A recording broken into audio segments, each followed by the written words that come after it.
Hello friends, ಮತ್ತೊಂದು ವಿಡಿಯೋಗೆ ನಿಮ್ಮೆಲ್ಲರಿಗೂ ಸ್ವಾಗತ. ನಾನು ನಿಮಗೆ ಈ ವಿಡಿಯೋದಲ್ಲಿ SSP ಸ್ಕಾಲರ್ಶಿಪ್ ಸಲ್ಲಿಸೋದಕ್ಕೆ ಕೊನೆಯ ದಿನಾಂಕ ಯಾವಾಗ ಅನ್ನೋದನ್ನು ತಿಳಿಸ್ಕೊಡ್ತಾ ಇದ್ದೀನಿ. ಮೊದಲಿಗೆ ನೀವು ಗೂಗಲ್ಗೆ ಹೋಗಿ SSP ಅಂತ ಟೈಪ್ ಮಾಡಿ ಸರ್ಚ್ ಮಾಡಿದ್ರೆ ನಿಮಗೆ ಅಲ್ಲಿ ಮೊದಲನೇ ಆಪ್ಷನ್ ಬಂದಿದೆ ನೋಡಿ, SSP ಅಂತ. ಅದ್ರ ಮೇಲೆ ಕ್ಲಿಕ್ ಮಾಡಿದ್ರೆ ನಿಮಗೆ ನೆಕ್ಸ್ಟ್ ಪೇಜ್ ಓಪನ್ ಆಗುತ್ತೆ.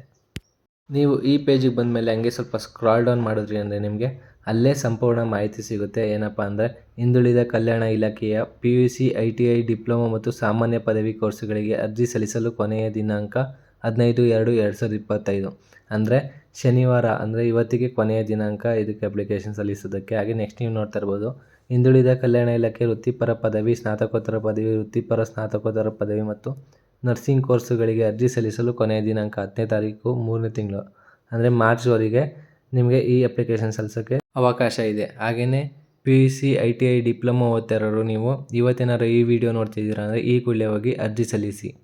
ಇನ್ನೊಂದು ಮಾಹಿತಿ ಏನಪ್ಪ ಅಂದರೆ, ಈ ಶುಲ್ಕ ಮರುಪಾವತಿ ಅಂದರೆ ಸುಮಾರು ಜನ ಗೊತ್ತಿರಲ್ಲ. ಈ ಶುಲ್ಕ ಮರುಪಾವತಿ ಅಂದರೆ ನಿಮ್ಮ ಸ್ಕಾಲರ್ಶಿಪ್ ಬರುತ್ತಲ್ಲ ಅದೇ ಆ ಸ್ಕಾಲರ್ಶಿಪ್ ಏನಪ್ಪ ಅಂದರೆ, ನೀವು ಫೀಸ್ ಕಟ್ಟಿರ್ತೀರಲ್ಲ ಆ ಫೀಸೇ ಸ್ಕಾಲರ್ಶಿಪ್ ರೂಪದಲ್ಲಿ ನಿಮ್ಮ ಅಕೌಂಟ್ಗೆ ಹಾಕ್ತಾರೆ ಅಷ್ಟೇ. ನಿಮ್ಗೆ ಯಾವುದೇ ಕೂಡ ಸ್ಕಾಲರ್ಶಿಪ್ ಬರೋಲ್ಲ, ನೀವು ಕಟ್ಟಿರೋ ದುಡ್ಡು ನಿಮಗೆ ವಾಪಸ್ ಕೊಡ್ತಾರೆ ಅಷ್ಟೇ.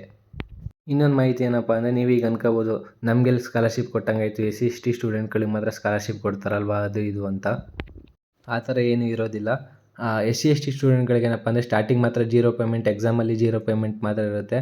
ಇಯರ್ ಎಂಡಲ್ಲಿ ಒಟ್ಟಿಗೆ PG ಓದ್ತಿರೋ ವಿದ್ಯಾರ್ಥಿಗಳು ಒಟ್ಟಿಗೆ 12,000 ಕಟ್ಟಬೇಕು. ಹಾಗೆಯೇ ಡಿಗ್ರಿ ಓದ್ತಿರೋ ವಿದ್ಯಾರ್ಥಿಗಳು ಮಾರ್ಕ್ಸ್ ಕಾರ್ಡ್ ಫೀಸು ಅಂತ 6,000 ಅಥವಾ 3,000 ಕಟ್ಟಬೇಕು. ನಿಮ್ಮ ಫ್ರೆಂಡ್ಸ್ಗಳಿದ್ರೆ ಕೇಳಿ ನೋಡಿ, ನಿಮ್ಗೆ ಗೊತ್ತಾಗುತ್ತೆ. ಹಾಗೆಯೇ ನಿಮಗೆ ಈ ಮಾಹಿತಿ ಇಷ್ಟ ಆಗಿದ್ದರೆ ನಮ್ಮ ಚಾನಲ್ಗೆ ಈ ಕೂಡಲೇ ಸಬ್ಸ್ಕ್ರೈಬ್ ಮಾಡ್ಕೊಳ್ಳಿ. ಹಾಗೆಯೇ ನಮ್ಮ ಚಾನಲಲ್ಲಿ ಅಪ್ಲೋಡ್ ಮಾಡಿರೋ ಓಲ್ಡ್ ವೀಡಿಯೋನೆಲ್ಲ ಒಂದ್ಸರಿ ಚೆಕ್ ಮಾಡಿ.